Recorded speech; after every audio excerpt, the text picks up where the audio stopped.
Assalamualaikum warahmatullahi wabarakatuh. Alhamdulillah wassalatu wassalamu ala Rasulillah. Segala puji bagi Allah Jalla Jalaluh. Salawat dan salam semoga senantiasa tercurahkan untuk baginda Nabi kita Muhammad alaihi salatu wassalam. Amma ba'd, kaum muslimin yang semoga dirahmati oleh Allah Jalla Jalaluh. Kita lanjutkan kajian kita. Wa an Samurah bin Jundub radhiyallahu anhu أن النبي الله صلى الله عليه وسلم قال: منهم من تأخذه النار إلى كعبيه، ومنهم من تأخذه إلى ركبتيه، ومنهم من تأخذه إلى حجزته، ومنهم من تأخذه إلى ترقوته. رواه Muslim. Dari Samurah bin Jundub radhiyallahu anhu bahwa Nabiullah sallallahu alaihi wasallam bersabda, di antara para penghuni neraka ada yang disiksa dengan api yang hanya sampai pada kedua mata kakinya. Di antara mereka ada yang disiksa dengan api sampai pada kedua lututnya. Di antara mereka ada yang disiksa dengan api sampai pada pusarnya. Dan di antara mereka ada yang disiksa dengan api sampai pada bahunya. Hadis riwayat Muslim. Tadi tentang yang paling ringan azabnya. Hanya kasih bara api, sudah mendidih otaknya. Kemudian di hadis Samurah bin Jundub, Nabi SAW menjelaskan tentang keberagaman mereka dalam azab Allah SWT. Semua sesuai dengan amal perbuatan. Ingat, Allah gak butuh sama ibadah kita. Allah gak butuh sama sujud ruku kita. Allah gak perlu dengan rasa takut kita kepada Dia. Tapi kita yang perlu. Maka tatkala seorang hamba meremehkan amal-amal kebajikan yang seharusnya dia kerjakan, melanggar aturan-aturan Allah, maunya sendiri, maka ingat, azab Allah itu menanti. Ada yang diazab, apinya itu sampai ke mata kakinya. Bisa dibayangin. Yang tadi cuma bara api di telapak kaki. Ini sampai mata kaki apinya. Ada yang sampai ke lututnya. Ada yang sampai ke pinggulnya. Ada yang sampai ke bahunya. Semua sesuai dengan amal perbuatan. Ahibati fillah. Dalam kehidupan dunia ini, kita melihat ada orang-orang yang mungkin gak sukses, padahal dia orang baik. Iya, memang dalam kehidupan dunia ini kita berada di negeri ujian, negeri cobaan. Bukan negeri pembalasan. Bukan. Mungkin engkau beramal soleh di muka bumi ini, banyak membantu orang lain, tapi ternyata engkau malah jadi miskin. Gak ada yang memperhatikan dirimu. Dan ada orang-orang yang banyak dosanya, banyak perbuatan kriminal dia, kejahatannya banyak, tapi dia dielu-elukan oleh orang, dimuliakan oleh orang banyak. Ya, ketahuilah di sini bukan negeri pembalasan, tapi negeri untuk beramal. Di sana negeri pembalasan.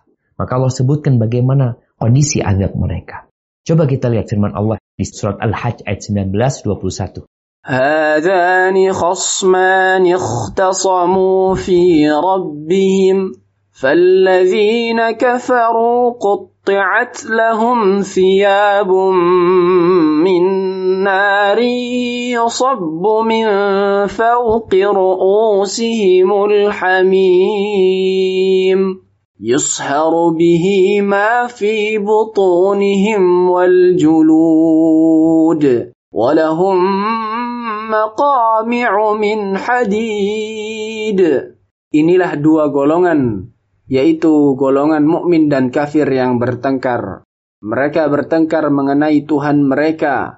Maka bagi orang kafir akan dibuatkan pakaian-pakaian dari api neraka untuk mereka. Ke atas kepala mereka akan disiramkan air yang mendidih. Dengan air mendidih itu akan dihancur luluhkan apa yang ada di dalam perut dan kulit mereka. Dan azab untuk mereka cambuk-cambuk dari besi. Itu azab buat mereka, jamaah. Dikasih baju dari neraka, disiram tuh kepalanya, sehingga akhirnya kulitnya, isi perutnya terburaikan. Mereka punya pecut-pecut, palu-palu dari besi, yang seharusnya orang ketika disiram pakai api, atau disiram pakai air yang panas mendidih, kemudian isi perutnya terburai, kulitnya ngelupas, seharusnya mati dia selesai. Kepalanya dipukul dengan palu dari besi. Sekali pukul, ketika palu itu besar, seharusnya dia mati. Selesai sudah. Dengan mati, dia tidak akan merasakan sakit. Tapi mereka tidak mati.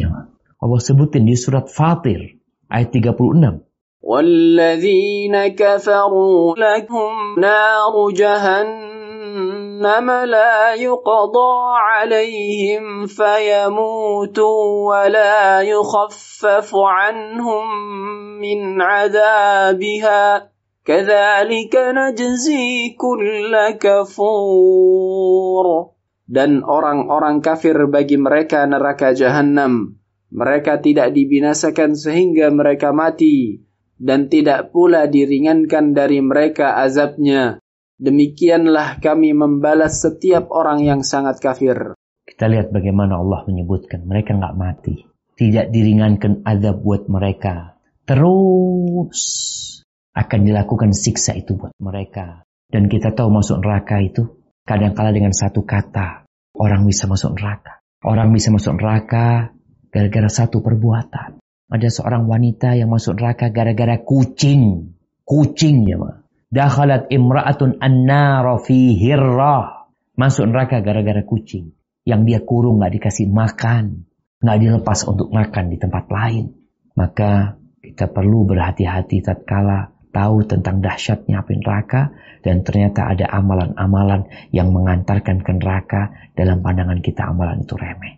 Jamaah rahimakumullah. Itu yang bisa kita kaji. Semoga ilmu yang kita kaji hari ini berguna buat kita dan bisa kita amalkan dalam kehidupan kita. Dan semoga Allah menerima amalan kita.